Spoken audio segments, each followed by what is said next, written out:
Daerah Istimewa Yogyakarta. Di kota inilah, tepatnya di Desa Kemusuk, Godean, Bantul, pada 8 Juni 1921, lahir seorang bayi laki-laki yang diberi nama Soeharto, yang kelak menjadi Presiden kedua Republik Indonesia. Soeharto terlahir dari pasangan suami istri, Bapak Panjang Kertosudiro, seorang ulu-ulu atau petugas pengatur air untuk pertanian, dengan Ibu Sukirah. Namun, belum genap bayi Soeharto berusia 40 hari, orang tua Soeharto bercerai.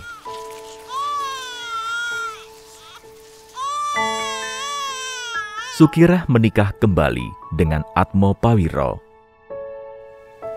Bersama ayah tirinya, Soeharto kecil sering diajak ke sawah. Kegiatan yang paling disenanginya adalah mencari belut. Sementara ayah tirinya membajak sawah.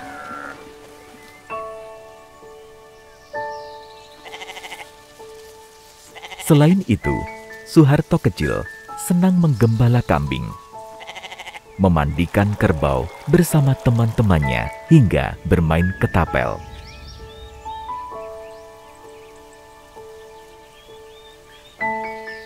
Di usia 8 tahun, Soeharto masuk sekolah rendah di Desa Tiwir, Kemusuk, Godean. Melihat pendidikan yang diterimanya kurang layak, Kertosudiro, ayah kandung Soeharto, menitipkan Soeharto pada usia 9 tahun kepada keluarga Ibu Prawiro Wiharjo, adik dari Kertosudiro, seorang priyayi Jawa yang tinggal di Wuryantoro, Wonogiri, dengan harapan mendapatkan pendidikan yang lebih baik. Selama bersekolah di Wuryantoro, Soeharto menjadi petugas perpustakaan.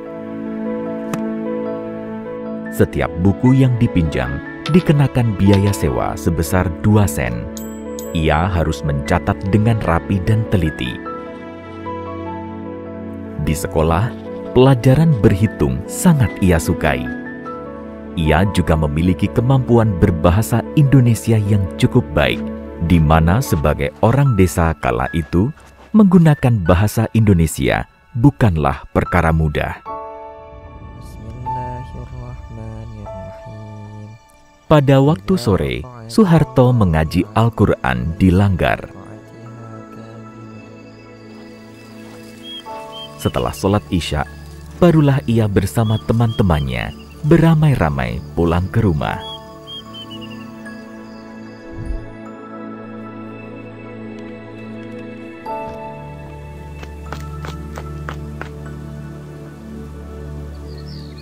Setelah menamatkan sekolah rendah, Soeharto bersama Sulardi, salah satu putra Bapak Ibu Prawiro Wiharjo, melanjutkan ke sekolah lanjutan pertama Volksschool di Selogiri. Mereka tinggal bersama putra tertua Bapak Ibu Prawiro Wiharjo, seorang demang tani, pegawai pertanian. Keputusan ini dilakukan karena jarak menuju Volksschool akan sangat jauh jika mereka tetap tinggal di Wuryantoro. Setiap hari, Soeharto dan Sulardi berjalan kaki pulang pergi sekolah.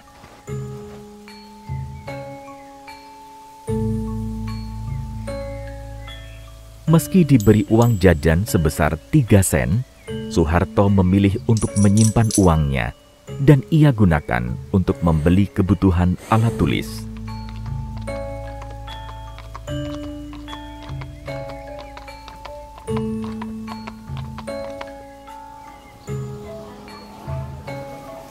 Kadang mereka menumpang andong yang lewat dan diperbolehkan duduk di pijakan menaiki andong.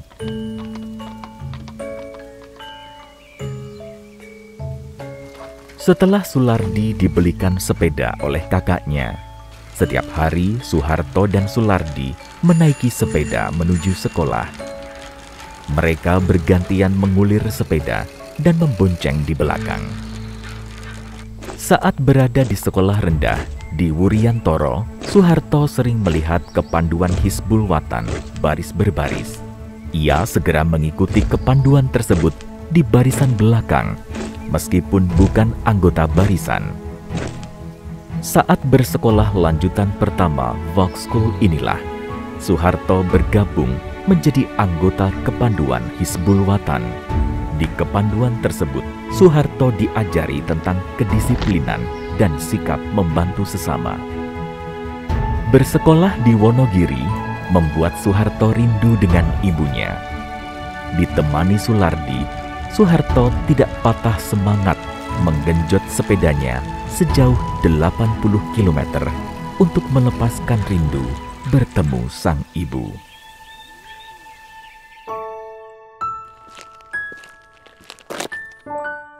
Soeharto yang mengenakan seragam Hizbul Wathan terlihat gagah dan dikagumi teman-teman masa kecilnya.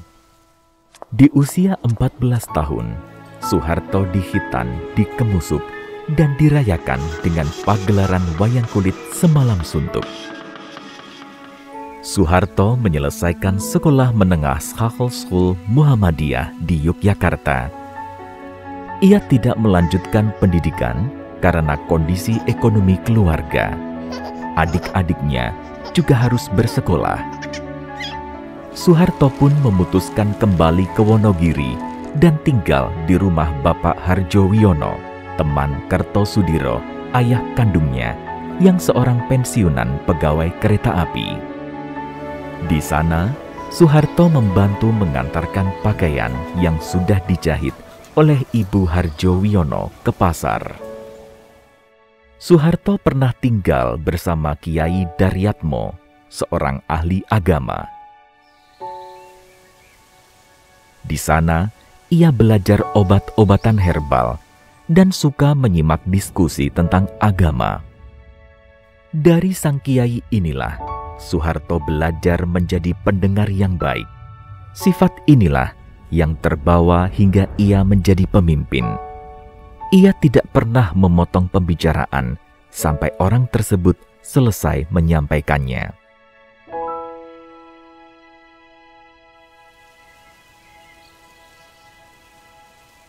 Tahun 1940, Soeharto bekerja di Volksbank sebagai pembantu klerek bank desa.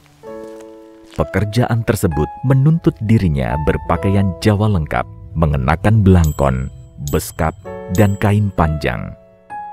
Selama bekerja di Volksbank, Soeharto menulis lamaran untuk menjadi tentara KNIL atau Koninklijke Nederlandse Indische Liga.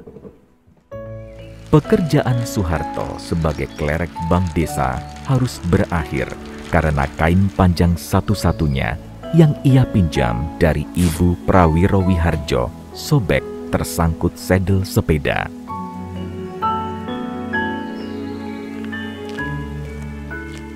Setelah itu, Soeharto mengadu nasib ke kota Solo untuk mendapatkan pekerjaan, namun tidak berhasil.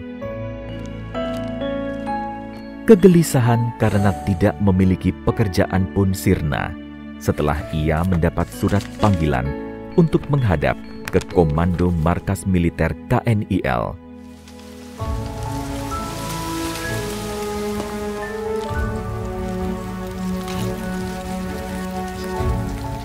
Dan pada 1 Juni 1940, Soeharto resmi bergabung menjadi tentara KNIL atau Tentara Kerajaan Hindia Belanda dan menjalani pendidikan dasar militer di Gombong.